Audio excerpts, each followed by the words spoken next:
So here's a brand new solution that Vietnam has that's going to fix all its problems, and that's to make people pay more fees. Remember, Vietnam was going to be the next hottest destination in Asia with all the pristine, beautiful beaches, great cuisine, amazing culture, and all the people welcoming international community of Vietnam. But now, while all its neighbors are rolling out the red carpet for all the foreigners, what is Vietnam doing? Rolling out fees at the airport, no less. Yes, so while other countries are rolling out auto gates, streamlining the process so that the foreigners don't feel like they're waiting in line, Vietnam has decided to make it really complicated and charge fees for it. So it seems like Vietnam has looked at the tourism handbook and said, nah, we're probably just gonna do something else. So in this video, we're gonna talk about how Vietnam got into this mess, how the neighbors are leaving Vietnam in the dust, and if Vietnam doesn't wake up and do something about it, it will be the world's sad punchline. But spoiler, it's not all doom and gloom. The fix is actually very easy if Vietnam does against what they normally do, which is to apply common sense. So stick around, because by the end of this episode, you'll be able to turn your tourist tears into tourist cheers, or at least make sure that your next trip or business venture will not be another episode of I should have gone to Thailand. So let's get started.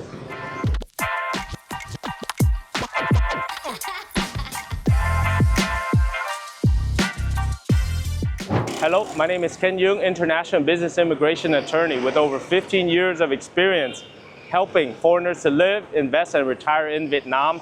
And I've been a tourist here for over 11 years now. So that's exactly what we're going to talk about today, and how there's some changes that can be made in order to bring back the tourism to Vietnam. All right, let's go and see what our neighbors are doing. Take Malaysia, for instance. They have opened up their auto gates for 53 countries, which makes it very easy just to walk through like if it's a Sunday stroll in the park. No fuss, no drama, and you don't feel like you're auditioning for the next season of Airport, the unnecessary sequel. Meanwhile, Thailand and Malaysia are making border crossing seamless. Imagine crossing the borders as easy as pressing the skip ad button on YouTube. Both countries are friendly and very efficient and becoming the top tourist destinations in Southeast Asia. Thailand is already known for their smiles, and now that got even bigger by cutting some of the red tape. In Malaysia, tourists are actually spending more money, longer vacations, and spending more time in the country. With these innovations, they will continue to complement these top tourism destinations because they already allow now visa-free travel of over 162 nations that come into their countries. So what is Vietnam doing while everyone else evolves? Take, for example, Da Nang International Airport is charging a priority lane, or what I consider a desperation lane.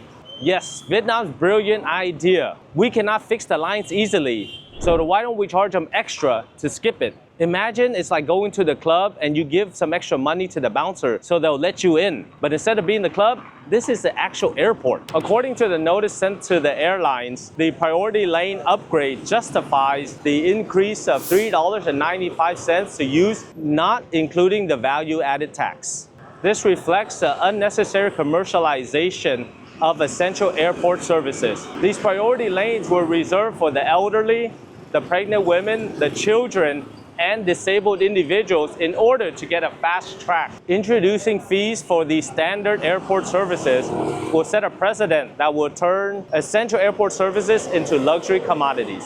So as the region moves into a smooth, seamless travel wonderland, Vietnam seems to be that cousin that still uses a fax machine. So let's dig deeper into this discrepancy. Vietnam once had so much potential, from the beaches of Da Nang to the charm of Hoi An and the majestic Ha Long Bay. Tourists were flocking in for the pho and also the culture and adventure as well. But remember the old visa mess that we talked about in the previous video? It didn't miraculously fix itself. Instead, Vietnam adds new layers of inconvenience, like charging for a priority lane, rather than making the process more simplified for people. While others upgrade their airport technology, Vietnam slaps on extra fees. While others are increasing their travel partnerships, Vietnam seems to be just focused on winning pointless awards rather than focusing on traveler happiness. It is like a restaurant focused on display trophies that look very good, but the customers are sitting at empty tables starving. Now, if you're wondering how this is more important than just your next vacation, let's talk about money. Tourism is not just about the pretty postcards. It's an economic lifeline. With less tourism means fewer jobs, shuttered businesses, and a chain reaction to many of the woes that impact an economy. When tourists find it's easier to hop to Thailand or Malaysia without breaking a sweat, where do you think they'll choose the next destination? And this regional race is not just about leisure tourism. Business travelers, investors, and others are looking at places that make entry very easy. These investors have options as well.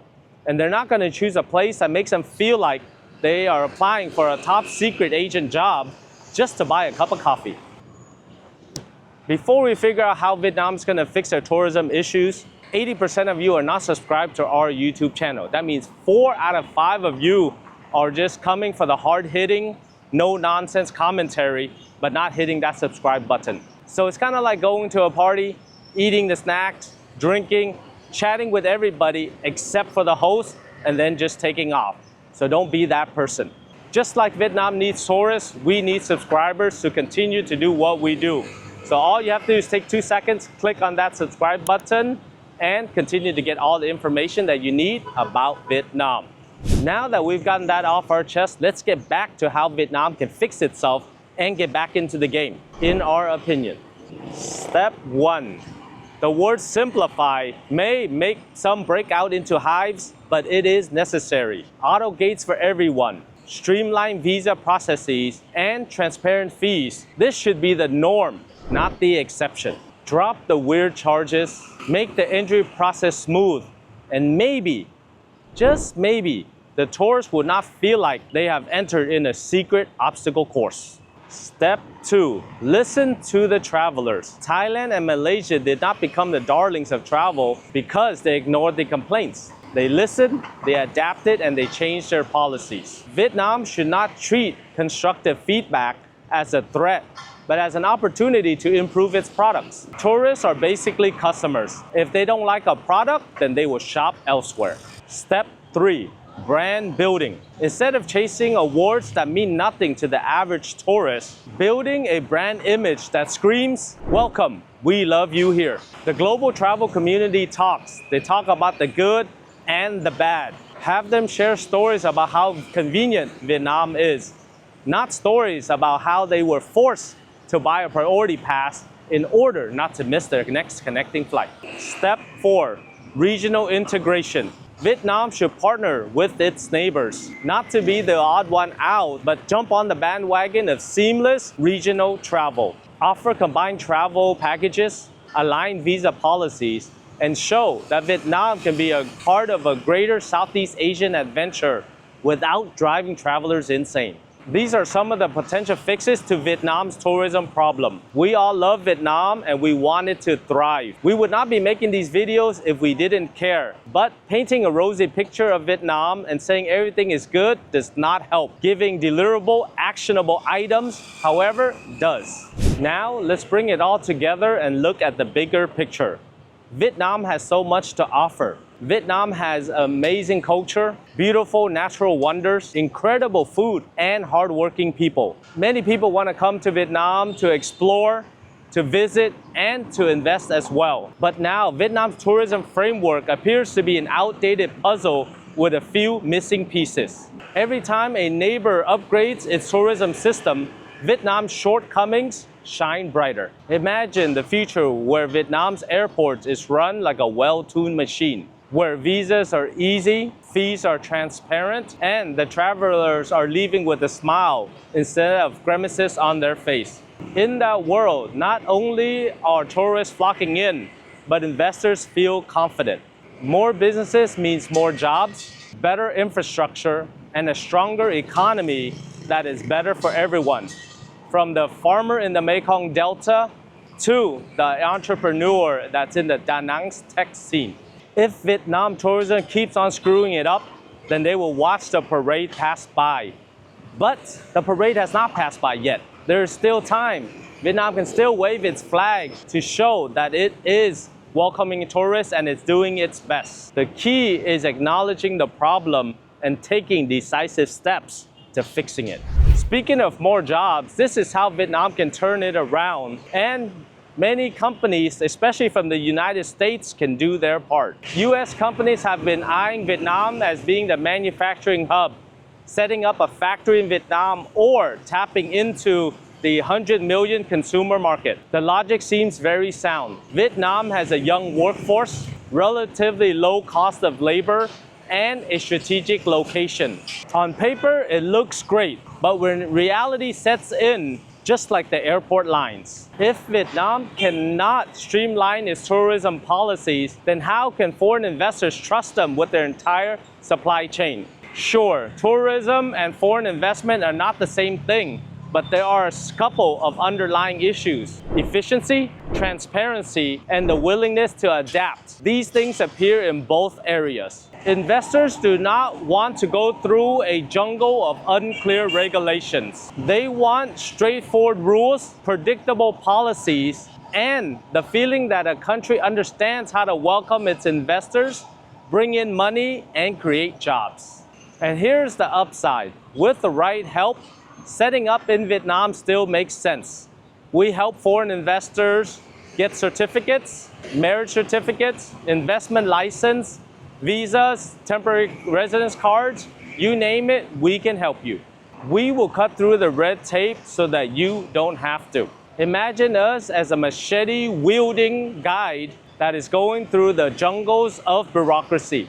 If you want to set up a factory in Vietnam, we can help with the market entry, the company setup, and also help you find local partners.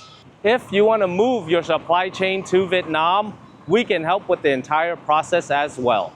And remember, foreign direct investment is a long-term game. Today's tourism chaos may become a well-polished system tomorrow with a little bit of pressure and some common sense. With the right expert advice, US companies can protect themselves from headaches and ensure that they have a long-term payout. So where does this leave Vietnam?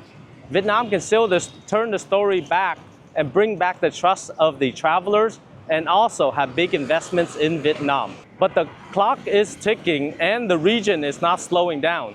So either Vietnam keeps up or risks falling behind. So and that is our show for today.